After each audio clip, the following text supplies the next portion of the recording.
Thank you lord, thank you lord. Yesu నామంలో ప్రార్థిస్తున్నాము తండ్రి, ఆమేన్, ఆమేన్. Praise the lord, hallelujah. అవును ప్రియులారా, మన జీవితంలో మనం ఎన్నో ప్రణాళికలు వేసుకుంటాం, మన సొంతగా, మన ఆశతోటి, మన ఇష్టంతో. కానీ దేవుడికి కూడా మన పట్ల ఒక ప్రణాళిక ఉంది. God has a plan for you. దేవుడు నీ కొరకు, నీ కుటుంబం కొరకు ఆయన ఒక గొప్ప ఆశ కలిగి ఉన్నాడు. అయితే ఈరోజు మరి రోమా పత్రికలో కొన్ని వచనాలు మనం ధ్యానం చేసుకుందాం ప్రియులారా. రోమా పత్రిక అపోస్తులుడైన పౌలు గారు రోమీలకు రాసిన లేఖ 8వ అధ్యాయము 1వ వచనము. కాబట్టి ఇప్పుడు క్రీస్తు యేసు నందున్న వారికి ఏ శిక్షా విధియు లేదు. క్రీస్తు యేసునందు జీవముని క్రీస్తు యేసునందున్న వారికి ఏ శిక్షా విధియు లేదు. హల్లెలూయా, ప్రైజ్ ది లార్డ్. అంటే క్రీస్తు యేసులో ఉండడం అంటే నిన్నటి రోజు నేను చెప్పాను రక్షణ గురించి. ఎవరైతే యేసు ప్రభుని తమ రక్షకుడిగా, దేవుడిగా, ప్రభువుగా అంగీకరిస్తారో వారిలోనికి యేసే వస్తాడు. వారు మరణంలో నుంచి జీవంలోనికి దాటినట్టు. వారి పేరు ఆల్రెడీ జీవ గ్రంథంలో రాయబడి ఉన్నది. సో ఎవరైతే ఈ యేసులో ఉన్నారో, క్రీస్తులో ఉన్నారో, క్రీస్తుని తమ రక్షకునిగా, తండ్రిగా, సృష్టికర్తగా అంగీకరిస్తున్నారో వాళ్ళకి ఎలాంటి శిక్ష అనేది లేదు. మనము శిక్ష నుంచి విడిపించబడ్డాం. ఎందుకంటే మనకు రావాల్సినటువంటి శిక్ష యేసు ప్రభు కల్వరిలో ఆయన తీసుకున్నాడు. మనకు రావాల్సినటువంటి మరణము ఆయన తీసుకున్నాడు. కాబట్టి ఈరోజు ఆయనను మనం అంగీకరించినట్లయితే, యేసును మన జీవితంలో ఆహ్వానించినట్లయితే మనకి ఆ శిక్ష లేదు. ఆ నరకం అనే శిక్ష నుంచి మనం తప్పించబడ్డాము. అంతేకాదు ఈ లోకంలో కూడా ప్రభు మనల్ని ఏ శిక్షకు గురి చేయరు. క్రీస్తు యేసులో ఉన్న వారికి ఏ శిక్షా విధియు లేదు. హల్లెలూయా, ప్రైజ్ ది లార్డ్. సో మరి మనము ప్రభులో ఉన్నాము, ప్రభులో నడుస్తూ ఉన్నాము. కానీ మరి చిన్న చిన్న తప్పులు చేస్తూ ఉన్నాం కదా, పొరపాట్లు చేస్తూ ఉన్నాం కదా, అప్పుడప్పుడు పడిపోతూ ఉన్నాం కదా, అప్పుడప్పుడు విశ్వాసంలో సన్నగిలుతూ ఉన్నాం కదా, దేవునికి అప్పుడప్పుడు కొద్దిగా మనం దూరం అవుతూ ఉన్నాం కదా. కానీ మనసులో ప్రభు ఉన్నారు. ప్రభుని ఆరాధిస్తున్నాము, స్తుతిస్తున్నాము, ప్రభు అంటే ఇష్టపడుతున్నాము. కానీ కొన్ని బలహీనతలు, కొన్ని పొరపాట్లు మనలో జరుగుతూ ఉన్నాయి. సో ఇలా అయినంత మాత్రాన చాలామందికి డౌట్, ఇంకా దేవుడు నన్ను విడిచిపెట్టేస్తాడేమో, ఇంకా నేను పరలోకానికి వెళ్ళనేమో, ఇంకా నన్ను దేవుడు ప్రేమించడేమో అని చాలా బాధపడుతూ ఉంటారు, మదన పడుతూ ఉంటారు. అంటే మనలో ఆ పశ్చాత్తాపం అనేది కలుగుతూ ఉంది పిల్లల. వాక్యం ఏం చెప్తుంది? 1 యోహాను రాసిన పత్రిక 1వ అధ్యాయము 7, 8, 9 వచనాలలో ఎవరైతే నిజమైన పశ్చాత్తాపంతో వాళ్ళ పాపాలు, తప్పులు ఒప్పుకుంటారో, పశ్చాత్తాపడతారో, ఆయన సన్నిధిలో క్షమాపణ అడుగుతారో, యేసు ప్రభు తప్పకుండా క్షమాపణ అడిగే వాళ్ళని ఆయన క్షమిస్తాడు. సో ఇప్పుడు మనకి యేసు రక్తం ఉన్నది. అందుకే ఇప్పుడు మన క్రీస్తులో ఉన్న వారికి మనం చిన్న చిన్న పొరపాట్లు చేసినప్పటికీ వెంటనే మనం ఏం చేస్తాము? ప్రభా, నా తప్పైపోయింది, నన్ను క్షమించండి. ప్రతి ఆదివారం మనం ఏం చేస్తున్నాము? కమ్యూనియన్ తీసుకునే ముందు మనం పాప పశ్చాత్తాప ప్రార్థన చేస్తున్నాము. మన పాపాలను ఒప్పుకుంటున్నాము, దేవునితో సమాధాన పడుతున్నాము, ప్రభుని క్షమాపణ అడుగుతున్నాము. యేసు రక్తంలో మనల్ని మనం కడుక్కుంటూ ఉన్నాం. కాబట్టి వెంటనే ప్రభు మనల్ని శుద్ధి చేస్తారు. పేతురు శిష్యులు అందరూ తప్పులు చేశారు, కానీ దేవుడు వాళ్ళని విడిచిపెట్టలేదు. ఎందుకంటే వాళ్ళు ప్రభుని ప్రేమించారు. ప్రభుని ప్రేమించే వాళ్ళకి, ఆయన మీద ఆధారపడే వాళ్ళకి ఆయన కృప అనేది మనకి ఆయన ఇస్తాడు. కృప అనేది ఉంటుంది. ఆయన కృప ఏం చేస్తుందంటే మనల్ని క్షమిస్తుంది, మనల్ని ఈ యొక్క పాప నియమముల నుండి విడిపిస్తుంది. హల్లెలూయా. కాబట్టి అయ్యో నేను దేవుని మార్గంలో సరిగా నడవలే అట్లా అని చెప్పేసి ఇంకా దేవుడు ఏదైనా క్షమించేస్తారులే అని మనం నిర్లక్ష్యంగా ఉంటే మనం దేవుడిచ్చే ఆశీర్వాదాలు కోల్పోతాం కదా.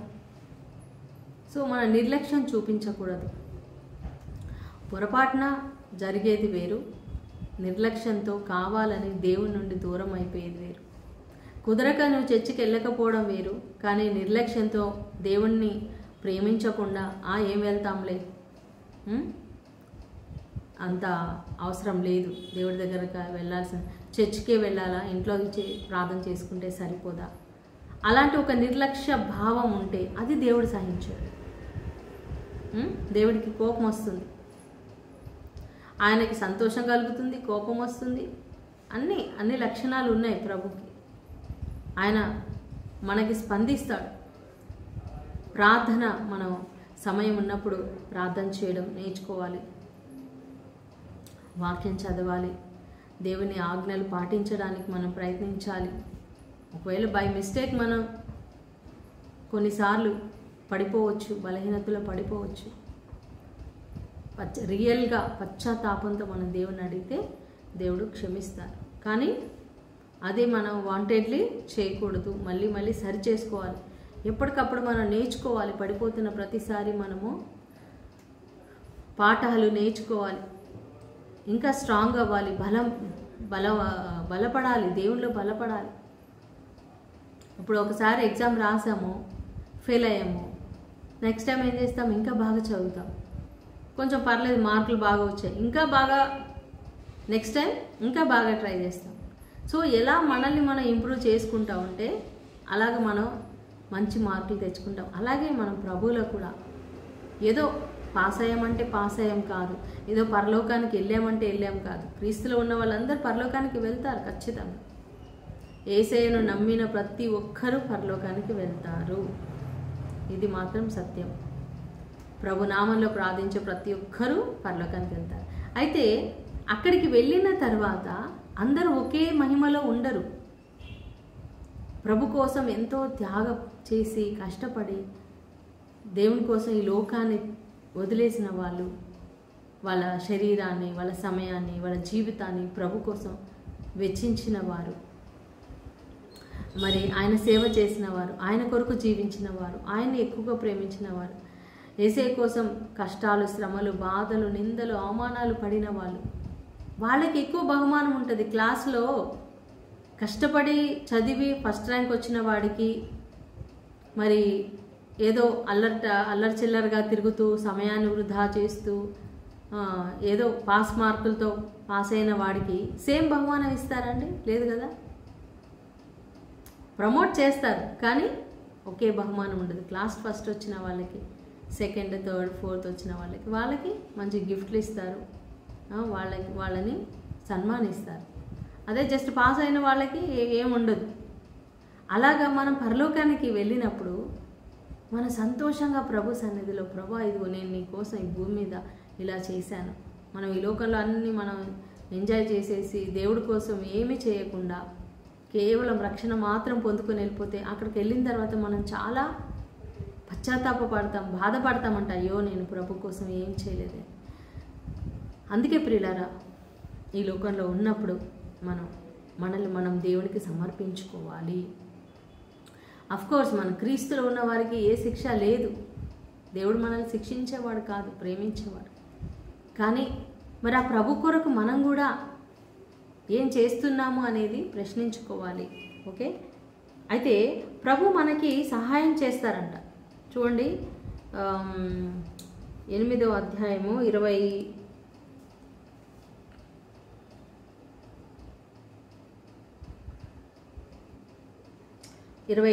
వచనము. అలాగనే పరిశుద్ధాత్మ కూడా మన బలహీనతలను చూచి ఆయన సహాయం చేస్తూ ఉన్నాడు. పరిశుద్ధాత్మ దేవుడు, ఆయనకు తెలుసు మనకున్నటువంటి బలహీనత ఏంటి, మనకున్న మరి బలం ఏంటి, మనం ఎక్కడ నిలబడగలుగుతున్నాం, ఎక్కడ పడిపోతున్నాం, ఎక్కడ విశ్వాసంతో ఉంటున్నాం, ఎక్కడ అవిశ్వాసంలో పడిపోతున్నాం. సో ఇవన్నీ ఆయన గమనిస్తూ ఉన్నాడు. ఆయన మనకు సహాయం చేస్తున్నాడంట. ఎప్పుడైతే నువ్వు ప్రార్థన చేయలేని పరిస్థితిలో ఉంటావో, దేవుడి మీద నమ్మకం కోల్పోయే పరిస్థితిలో ఉంటావో, అప్పుడు పరిశుద్ధాత్మ దేవుడే నీ పక్షముగా ఆయన ప్రార్థన చేస్తాడంట. ఉచ్చరింప శక్యము కాని మూలుగులతో ఆయన మన కోసము ప్రార్థన చేస్తాడంట పిల్లారా. హల్లెలూయా. కొన్నిసార్లు మనం చాలా కష్టాలు బాధలు తట్టుకోలేక ప్రార్థన చేయలేము. మరి మీకు అలాంటి అనుభవం ఉందో లేదో నాకు తెలియదు. అంటే నోరు తెరిచి ప్రార్థన కూడా చేయలేనటువంటి పరిస్థితి మనకు వస్తుంది. నాకు వచ్చింది. లాస్ట్ 2 years నుంచి మరి మా నాన్నగారు సిక్ అయ్యి ఆయన హాస్పిటల్లో ఉన్నప్పుడు చాలా నమ్మాము, విశ్వసించాము ఆయనకు బాగా అవుతుంది, స్వస్థత అవుతుందని. కానీ స్వస్థత కాలేదు. ఆయన ప్రభు దగ్గరికి వెళ్ళిపోయారు. చాలా మేము బ్రోకెన్ అయిపోయాం, చాలా విరిగిపోయాం. దేవుణ్ణి అయితే ప్రశ్నించలేదు, కానీ బాధ, దుఃఖం, ప్రార్థన కూడా చేయలేనటువంటి పరిస్థితి. మరి అలా ఆ బాధల నుంచి కొద్దిగా బయటికి వచ్చి కొంచెం ఊపిరి పీలుస్తున్నాం అనుకున్న సమయంలో మా తల్లిగారు, మమ్మీ పరలోకానికి వెళ్ళిపోయారు. ఇంకా అప్పుడు కూడా చాలా ఈ 2 మాకు నష్టాలు. అంటే చాలా అమ్మ నాన్నని కోల్పోవడం. అంటే ఈ లోకంలో మనల్ని నిజంగా ప్రేమించేది ఎవరండి? తల్లిదండ్రులే కదా. అందరి ప్రేమ కంటే తల్లిదండ్రుల ప్రేమ చాలా గొప్పది. వాళ్ళని కోల్పోయినప్పుడు మనం నిజంగా ఈ లోకంలో అనాథలుగానే ఉంటాం. ఎంతమంది మనల్ని ప్రేమించే వాళ్ళు ఉన్నా వాళ్ళలాగా అయితే ఎవ్వరూ ప్రేమించలేరు. వాళ్ళతో మనం ఎవ్వరిని కూడా పోల్చలేము, దేవుని ప్రేమ తప్ప. తల్లిదండ్రుల కంటే ఎక్కువగా మనల్ని ప్రేమించేది మన దేవుడు మాత్రమే. హల్లెలూయా. అఫ్కోర్స్ మనకి ఈ లోకంలో దేవుడు మనకి కొంతమంది ఆత్మీయులను ఇచ్చాడు. దేవుడు ఎంతోమంది ఆత్మీయులను ఇచ్చాడు, ఆత్మీయ బిడ్డలను ఇచ్చాడు, సహోదరులను ఇచ్చాడు, ఆత్మీయ తల్లిదండ్రులను ఇచ్చాడు. కానీ ఎంతమంది ఉన్నా కూడా మనకు అమ్మ నాన్న చాలా విలువైన వారు. వాళ్ళతో మనం ఎవరిని పోల్చలేమండి. అలాంటప్పుడు ఆ పరిస్థితుల్లో నేను ప్రార్థన చేయలేకపోయాను, వాక్యం చెప్పలేకపోయాను. మరి ఎక్కడ బయట ప్రోగ్రామ్స్కి వెళ్ళి సువార్త ప్రకటించగలనా? నేను అలాంటి ఒక చాలా వాక్యం చెప్పాలంటే ఒకప్పుడు ఎంతో ఉత్సాహంగా ఉండేదాన్ని. గంటసేపు వాక్యం ఎలా చెప్పాలి అనుకున్న పరిస్థితులు కూడా ఉన్నాయి. ఇంతసేపు నేను చెప్పగలనా వాక్యం? నేను మాట్లాడగలనా? ఏం మాట్లాడాలి? అలాంటి పరిస్థితుల్లో ప్రియులారా, నిజంగా నేను పరిశుద్ధ ఆత్మ మీదనే, ప్రభువా నాకైతే ఏమీ రాదు, మీరే మాట్లాడాలి అని చెప్పి నిలబడినప్పుడు పరిశుద్ధాత్మ దేవుడే నాకు సహాయం చేశారు. ఆయనే మాట్లాడారు. అదే చెప్తున్నారు, పరిశుద్ధాత్మ దేవుడు మనకి సహాయం చేస్తాడు. అయితే మనము ఆత్మ చేత నడిపించబడాలి. 14వ వచనంలో మనం చూసినట్లయితే ప్రియులారా, thank you Jesus, hallelujah hallelujah. 14th verse, దేవుని ఆత్మ చేత ఎందరూ నడిపించబడుదురో వారందరూ దేవుని కుమారులు అనబడుదురు. సో మనము దేవునిలో రక్షణ పొందుకున్న తర్వాత, పరిశుద్ధాత్మతో నింపబడిన తర్వాత మనము పరిశుద్ధాత్మ చేత నడిపించబడాలి. అంటే ఇప్పుడు పరిశుద్ధాత్ముడు ఒక పర్సన్, ఒక వ్యక్తి. ఆయన మనలో ఉంటాడు, మనతో ఉంటాడు. ఆయన మనల్ని నడిపిస్తాడు. ఇదిగో నా ప్రియమైన బిడ్డ, ఇదిగో ఇలా చెయ్యి, ఇలా ఉండు, మరి ఈ విధంగా నువ్వు మాట్లాడు, ఈ పని చేసుకో, నువ్వు ధైర్యంగా ఉండు, నువ్వు బలంగా ఉండు అని పరిశుద్ధాత్మ దేవుడు ఆయన మనల్ని బలపరుస్తూ ఉంటాడు. ఆయన మన చేయి పట్టుకొని నడిపిస్తూ ఉంటాడు పిల్లలు. నిజంగా ఆయన నాకు తోడుగా ఉన్నాడు, నన్ను బలపరిచాడు, నన్ను ముందుకి నడిపించాడు, నాకు ధైర్యం ఇచ్చాడు, బలం ఇచ్చాడు, సంతోషం ఇచ్చాడు పరిశుద్ధాత్మ దేవుడు. నిజంగా నాకు, చెల్లికి, మా తమ్ముడికి, మా ఫ్యామిలీ మెంబర్స్కి దేవుడు తోడుగా ఉన్నాడు. సో అలాంటి గొప్ప దేవుడు మనతో ఉండగా మనం దేనికి కూడా భయపడకూడదు. సో మన పరిశుద్ధ ఆత్మ చేత నడిపించబడాలి. ప్రభా ఇదిగో ఈ పరిస్థితిలో నేనేం చేయాలి, నాతో మాట్లాడండి, నన్ను నడిపించండి అని మనం దేవుణ్ణి అడగాలి ప్రియులారా. ఆయన తప్పకుండా మనల్ని నడిపిస్తారు. సో పరిశుద్ధాత్మతో మనం నడిపించబడాలి. ఓకే. తర్వాత 28వ వచనంలో మనం చూసినట్లయితే, దేవుణ్ణి ప్రేమించు వారికి అనగా ఆయన సంకల్పం చొప్పున పిలువబడిన వారికి సమస్తము మేలు నిమిత్తము జరుగునని, సమకూర్చబడి జరుగునని మనము ఎరుగుదుము. హల్లెలూయా, ప్రైజ్ ది లార్డ్. ఇంకొకటి గుర్తుపెట్టుకోవాలి, మనం దేవుడి చేత నడిపించబడుతూ ఉన్నప్పుడు, పరిశుద్ధాత్మ చేత మనం నడిపించబడుతూ ఉన్నప్పుడు, దేవునిలో మనం ఉన్నప్పుడు, మనకి ఏ శిక్షా విధి మనకు లేనప్పుడు, ఆయనే మన బలహీనతలను తెలుసుకొని మనకు సహాయం చేస్తూ ఉన్నప్పుడు, పరిశుద్ధాత్మ దేవుడికి తెలుసు, ఆత్మకి మరి ఆయన మనసు ఏంటో తెలుసు. పరిశుద్ధాత్మకి యేసే మనసు తెలుసు, తండ్రి మనసు తెలుసు. సో ఏ విధముగా ఆయన తండ్రికి మొరపెట్టాలో ఆయనకు తెలుసు. కాబట్టి మన పక్షంగా ఆయనే మొరపెడతారు. సో ఆ విధంగా మన బలహీనతల్లో ఆయన మనకి సహాయం చేస్తారు. సో అప్పుడు దేవుడే మనల్ని నడిపిస్తారు. కొన్నిసార్లు మనకి ఎలాంటి నిర్ణయాలు తీసుకోవాలి ఏమీ తెలియదు. కొన్నిసార్లు మన జీవితంలో నష్టాలు, ఇప్పుడు మమ్మీ డాడీ పరలోకానికి వెళ్ళిపోయారు, అది మేము చాలా నష్టం అని మేము అనుకుంటున్నాం. కానీ దేవుడు దాన్ని కూడా మేలుగా మార్చగలడు. ఏదైతే మనం కోల్పోయామో, ఏదైతే మనకు నష్టం కలిగింది, కష్టం వచ్చింది, వ్యాధి వచ్చింది, సమస్య వచ్చింది, లాస్ అయింది, ఫెయిల్ అయిపోయామో అని అనుకుంటున్నామో, సమస్తమును సమకూర్చి దేవుణ్ణి ప్రేమించే వారికి, నేనైతే నిజంగా దేవుని ప్రేమిస్తున్నాను, మా డాడీ కూడా దేవుని ప్రేమిస్తున్నారు, మమ్మీ దేవుని ప్రేమిస్తుంది, మా ఫ్యామిలీ మెంబర్స్ అందరం దేవుని ప్రేమిస్తున్నాం. దేవుడి మీదనే మేము ఆధారపడ్డాం. ఎన్ని సంవత్సరాలు ఆయన సేవనే నేను చేస్తూ ఉన్నాను. అంత పర్ఫెక్ట్గా చేయకపోయినా ఏదో నా శక్తికి తగిన విధంగా నాకు అవకాశాలు ఉన్న పరిస్థితుల్లో, సందర్భాలలో దేవుని సేవ నేను చేస్తూ ఉన్నాను. అంత పెద్ద పెద్ద సేవకుల్లాగా లక్షల మందికి పెద్ద పెద్ద మీటింగ్స్, పెద్ద చర్చి నాకైతే లేదండి. మాకైతే ఓన్ చర్చి కూడా మాకు లేదు. మేము ఉంటున్నది ఇప్పుడు ఇది ఒక హౌస్, కానీ ఇంటిలోనే మేము ఒక గదిని ప్రార్థనా గదిగా మార్చుకున్నాము. ఇక్కడే ప్రార్థనలన్నీ కూడా జరుగుతూ ఉంటాయి. మీరు చూస్తూ ఉంటారు, అప్పుడప్పుడు లైవ్లో చూస్తూ ఉంటారు కదా. సో నేను ఒక సువార్థికురాలుగా బయట దేవుడు ఎక్కడ నాకు అవకాశం ఇస్తే ఆ మందిరాల్లో కావచ్చు, ఆ మీటింగ్స్లో కావచ్చు, గృహాలలో కావచ్చు, ఎనీవేర్ దేవుడు నాకు ఇచ్చిన ప్లేస్లో నేను, అవకాశంలో నేను ఆయన వాక్యం చెప్తూ ఉన్నాను. ఇలా యూట్యూబ్లో చెప్తున్నాను, ఫేస్బుక్లో చెప్తున్నాను, ఇన్స్టాగ్రామ్లో, సాధ్యమైనంత మొబైల్ ఫోన్ ద్వారా ప్రార్థన కోరిన వాళ్ళకి ప్రార్థన చేస్తూ ఉన్నాం.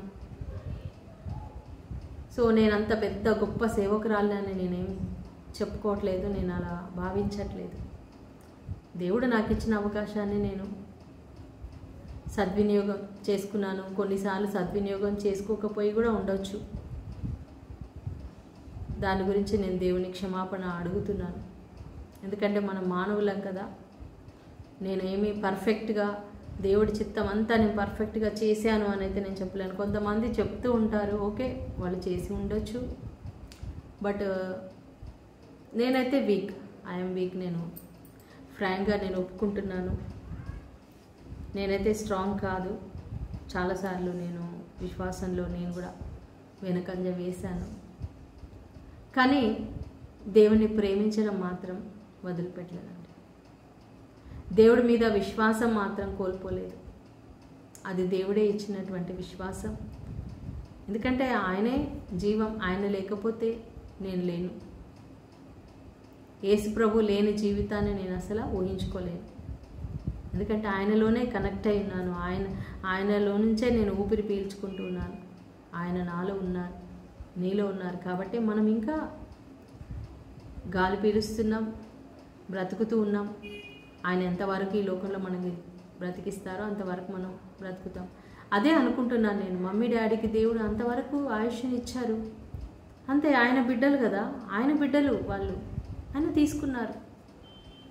ఎందుకు తీసుకున్నావు ప్రభు అని అడగడానికి నేనెవరిని? ఆయన ఇష్టం, ఆయన చిత్తం. ఎన్నో ప్రార్థన చేశాం, ప్రభా బ్రతికించండి, నీ సాక్షిగా నిలబెట్టండి. అందుకే నేను ఇందాక పాట పాడాను, ఎన్ని తలచినా ఏది అడిగినా జరిగేది నీ చిత్తమే. మనం ఎన్ని అడిగినా సరే లాస్ట్కి దేవుడి చిత్తమే జరుగుతుందండి. కాబట్టి ప్రభా నీ చిత్తము జరుగునుగాక అని ప్రార్థించాలి. నీకు ఇష్టమైనదే, నీ చిత్తమే, నీ ప్లానే నా లైఫ్లో జరిగించండి ప్రభా. కొన్నిసార్లు మనం పిల్లల్ని షాప్కి తీసుకెళ్తామండి, అన్నీ చూస్తారు, వాళ్ళకి ఏది కొనుక్కోవాలో వాళ్ళకి అర్థం కాదు, వాళ్ళకి తెలీదు, ఏదేదో పిచ్చి పిచ్చి కోరుకుంటారు, హానికరమైనవి, హెల్త్ పాడు చేసేవి అడుగుతారు. కానీ మనం ఏం చెప్తాం, వద్దమ్మా ఇది వద్దు, ఇది మంచిది కాదు అంటే మంచిది మనం సెలెక్ట్ చేస్తాం. కానీ వాళ్ళు లేదు నాకు ఇదే కావాలి ఇదే కావాలంటే ఏడుస్తారు కాబట్టి కొనిస్తాము, కానీ అది వాళ్ళకి హాని చేస్తుంది. కాబట్టి మనం షాప్కి వెళ్ళినప్పుడు డాడీ నాకేం తెలియదు నువ్వేది కొనిస్తుంది అంటే డాడీ మంచిది బెస్ట్ది కొనిస్తాడు. మా డాడీ ఎప్పుడు కూడా మంచిది సెలెక్ట్ చేస్తాడు. ఆయన ఏదైనా సరే ప్రతి విషయంలో ఆయన చెప్పింది కరెక్ట్గా ఉంటుంది అన్నమాట. అది వస్తువే కానీ, ఏదైనా పని విషయంలో కానీ, ఏది విషయంలోనైనా మా నాన్నగారు చెప్పారంటే మేము అనుకుంటాం, మా డాడీ కరెక్ట్గా చెప్పారు, డాడీ చెప్పింది మనం వినాలి, ఆయన కరెక్ట్గా చెప్తారు అని మేము తర్వాత అనుకుంటాం. ముందైతే మేము వద్దు డాడీ ఏంటి ఇలా చెప్తున్నాడు అనుకుంటాం, కానీ ఆయన చెప్పిందే కరెక్ట్ అవుతుంది. ఆయన చేసిన పని ఏదైనా అది మంచిది అవుతుంది.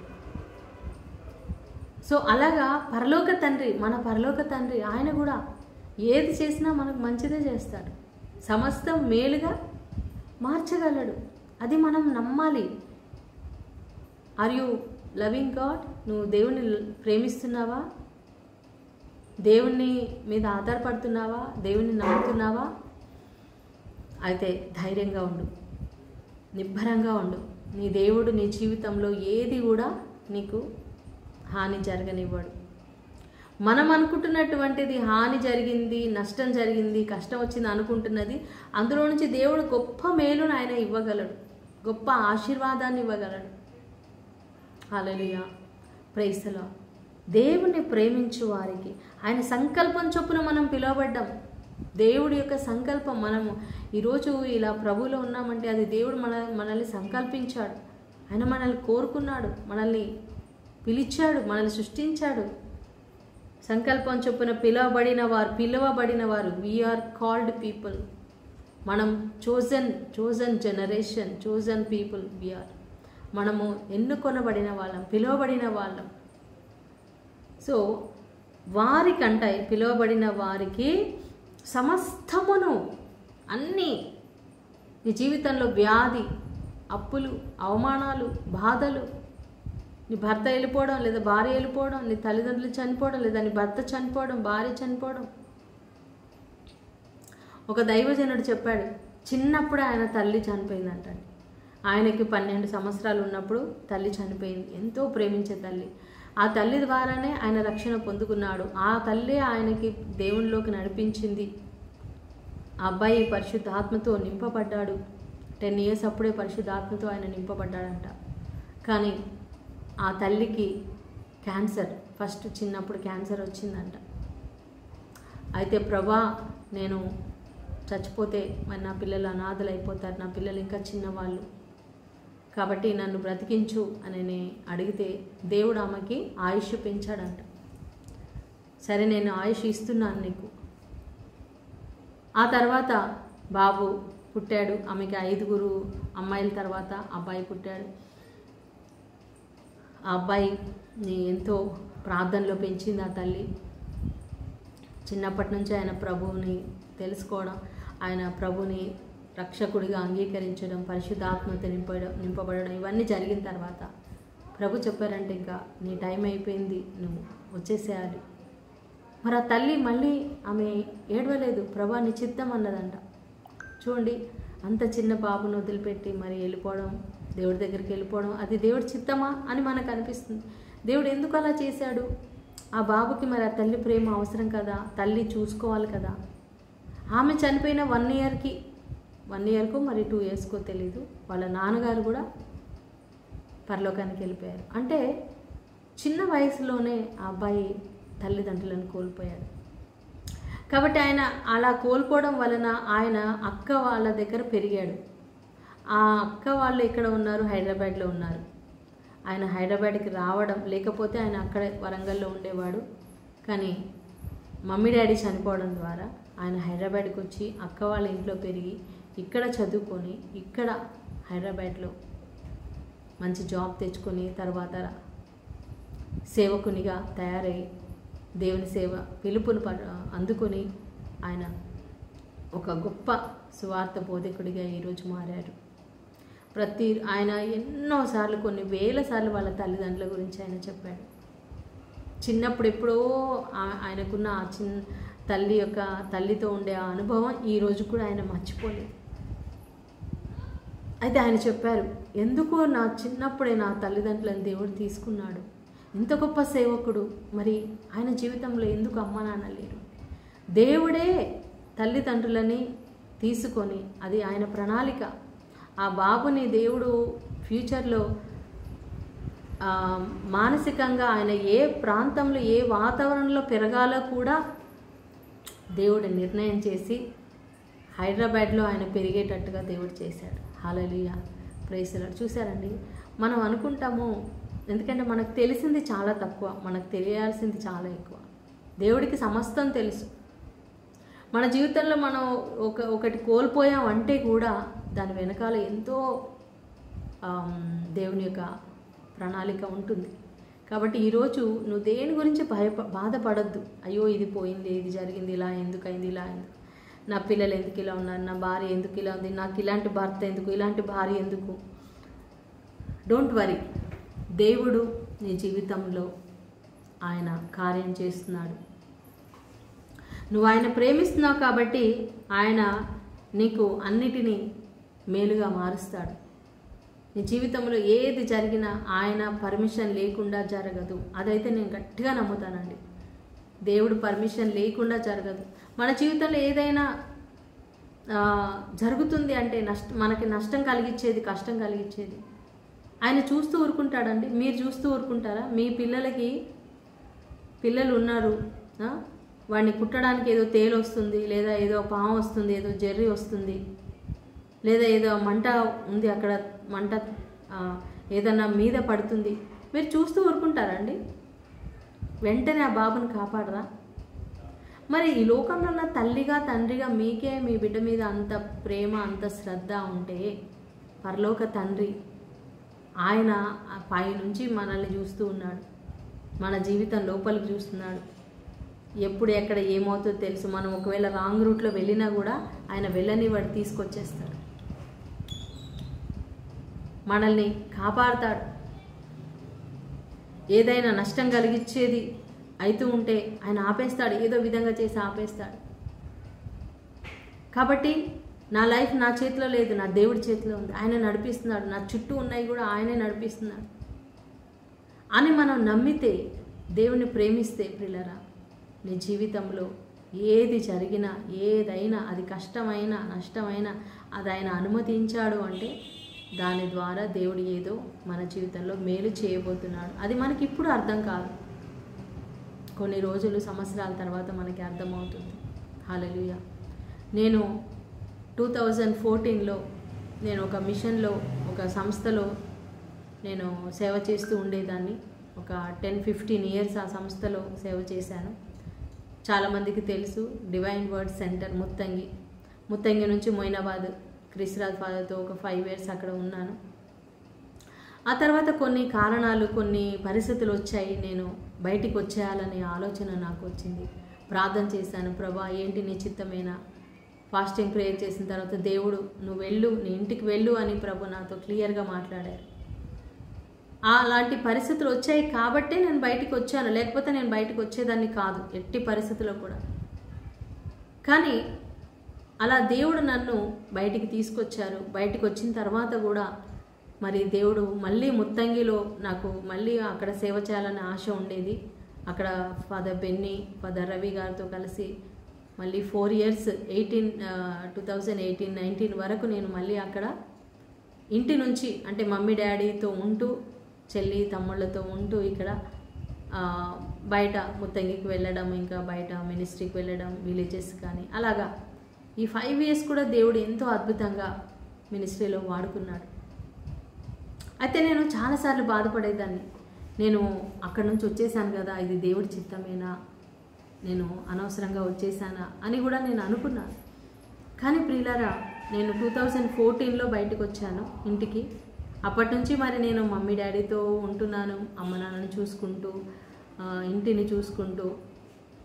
ఆ తర్వాత ఇంట్లో కొన్ని శుభకార్యాలు అయ్యాయి, 2 తమ్ముళ్ళు మ్యారేజ్ అయింది. అప్పుడు మరి నా అవసరత చాలా ఉంది, నేను ఉండాలి. ఎందుకంటే మమ్మీకి కాలు నొప్పి వచ్చేసింది, అమ్మ నడవలేకపోతుంది. సో ఇంట్లో నేను ఉండడం చాలా అవసరము. దేవుడు అప్పటికే మాకు ఈ ఇల్లు ఇచ్చేశాడు, ఈ ప్రేయర్ హాల్ ఇచ్చాడు, దీన్ని సిద్ధపరిచాడు. ఇలాగా కొన్ని జరిగాయి ప్రియులారా. మరి 2023 అంటే 14 నుంచి 2024 రాకముందే 23లోనే మరి డాడీ పరలోకానికి వెళ్ళిపోయారు. అంటే దాదాపు ఒక 9 years నేను ఇంట్లో మమ్మీ డాడీతో ఉన్నాను, వాళ్ళకి సేవ చేయగలిగాను. ఇంట్లో జరగవలసిన కార్యక్రమాలు కొన్ని జరిగాయి. మరి నేను లేకపోతే చాలా మరి కష్టమయ్యేది, ఎందుకంటే చెల్లి ఒక్కతే ఉంది, చెల్లి మీద భారం పడేది. కానీ దేవుడు ఆయనకు తెలుసు నేను నా అవసరత ఇక్కడ ఉంది, ఇంటికి రావాలి. ఎందుకంటే ఫ్యూచర్లో మమ్మీ డాడీ ఉండరు. నేను అక్కడ సెంటర్లోనే ఉండి మమ్మీ డాడీ వెళ్ళిపోయినట్లయితే నేను ఎంతో బాధపడేదాన్ని, మమ్మీ డాడీని చూసుకోలేకపోయానే అనే ఒక నాలో రిగ్రెట్, చాలా నేను గిల్ట్ ఫీల్ అయ్యేదాన్ని, రిగ్రెట్ అయ్యేదాన్ని చాలా.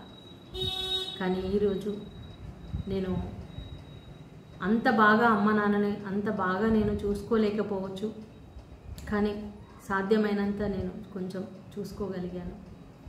అమ్మ నాన్నతో కలిసి ఉండగలిగాను, వారి సంతోషంలో పాల్గొనగలిగాను, వాళ్ళతో ఉన్నాను.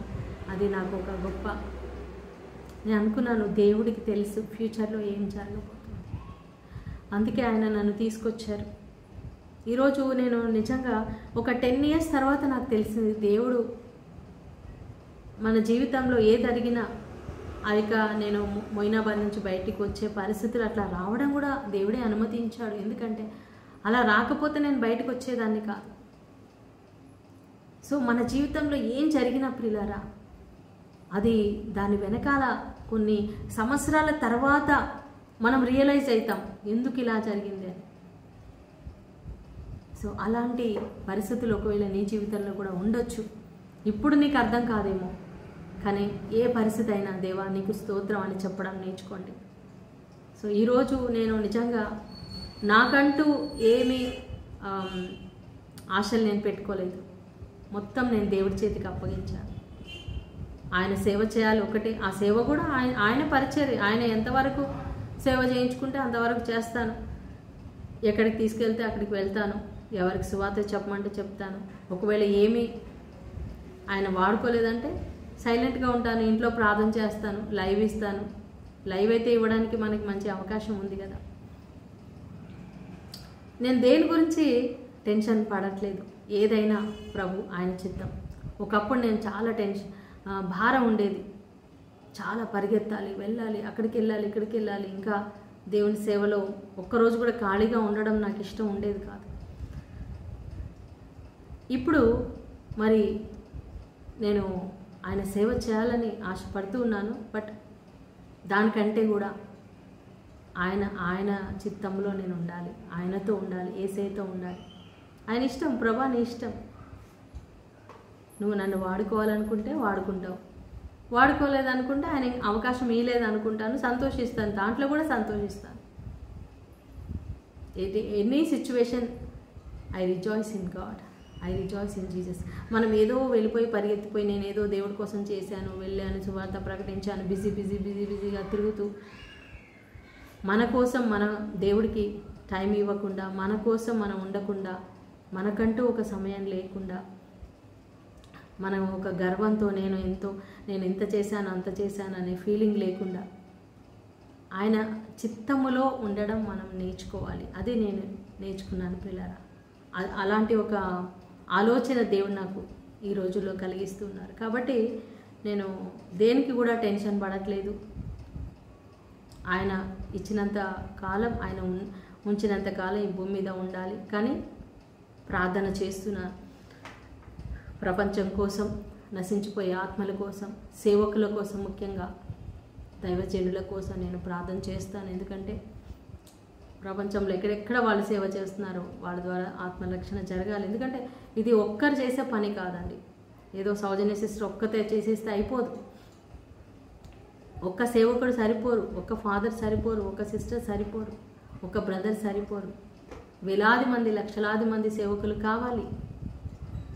సో వాళ్ళ కోసం స్ట్రెంగ్త్ ఇచ్చే, సేవ బలం ఇచ్చే వాళ్ళు కూడా కావాలి. నేను ఇప్పుడు 29th ఇయర్ నా ministry, full time ministry 29 years.